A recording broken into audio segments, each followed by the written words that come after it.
Jeg sutter den. For fanden vil jeg sutter den. Hvad står www for? Where, when, why? Jo, fordi det giver mening. Hvis du skal søge på internettet, ikke også? Så hvis du skal finde et sted, where, du søger virkelig på Google. Hvis du skal... Nej, men hvad står www før en hjemmeside? Hvad står det for? World War. Altså verdenskrig.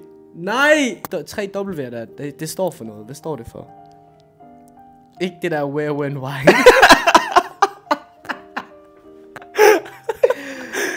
Så ved jeg det ikke, jeg ved det ikke. Det står for World Wide Web. Ja, nu ved du det. Det var fandme tæt på. Det var ikke tæt på where, when, why.